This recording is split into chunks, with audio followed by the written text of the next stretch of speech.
Now, I know this is going to be one of those chapters where people are going to say, oh my gosh, a one-hit KO, but let's be real here. There was two options. Either Natsu beats the shit out of this dude and just shows how strong he's gotten, or Natsu struggles with him and shows that even if he's gotten stronger, he still hasn't even surpassed Gildarts, which Gildarts got his ass owned by Actologia, and hence the time skip was for nothing, because the whole point of this time skip was to get Natsu to that point where he can fight Actologia, Zeref, and ultimately be, a beast and stronger than pretty much everyone. So to put it briefly, Natsu versus Bluenote Stinger made sense to me, honestly.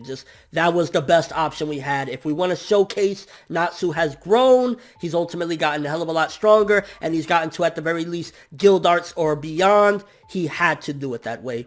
I mean, I guess maybe it should have been a different person, maybe not Bluenote Stinger in particular, because from what we know, he was pretty strong or whatever. But if it was a new threat, for example, it would kind of be like, well, we don't know how fucking strong this guy is, and if Natsu can beat him, it's not really going to have an impact. So you had to bring back somebody that was notable, and I guess it was just him. It was like, it could have been anyone else, but it was him. So ultimately, it showcases Natsu has grown a lot throughout the time skip, and I'm not mad at it. I mean, if it was another case, if it was like before the time skip and it was just happened to be Natsu fucked him up, then yeah, but this was one of those like Luffy knocking out 50,000 fishmen with just, his King's Haki. Something along the lines of that. That was what this was to demonstrate, that Natsu has grown to the point where maybe he can take on Actologia now. And okay, I was off base regarding Chelia and how she feels about Wendy. It was more so along the lines of, I want to show her I can be on my own so she don't feel guilted into staying with Lamia's scale. Although, to be honest, I think it would have been a little bit more interesting and a little bit more like, ooh, a little rivalry if Chelia was like jealous of her and wanted to get rid of her. And honestly, a lot of that part of the chapter, while it was alright, I mean, I guess it was just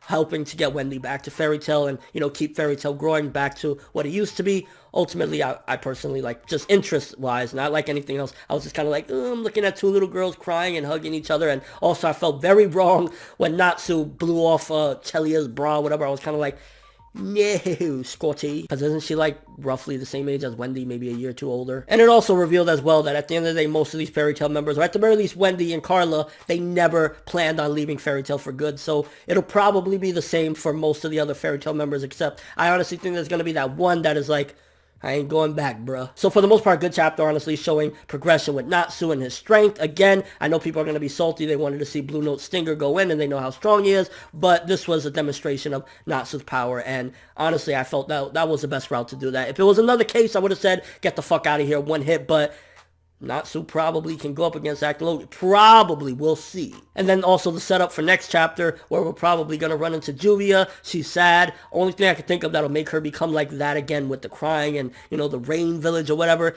Gray left her again. Either Gray wanted to be alone, Gray broke up with her, she caught Gray with another woman or something. That would be fucking hilarious. That'd be fucking hilarious. But more than likely, that's what it is. And she's like missing Gray, and probably once she sees Gray, she'll stop, which is unfortunate that it feels predictable, but that's what I see happening. So yeah, pretty good chapter. 7 to a 7.5 out of 10 for this one. Not like the biggest thing or whatever. I think the best thing it did is show yet again, Natsu is at least Gildarts or higher.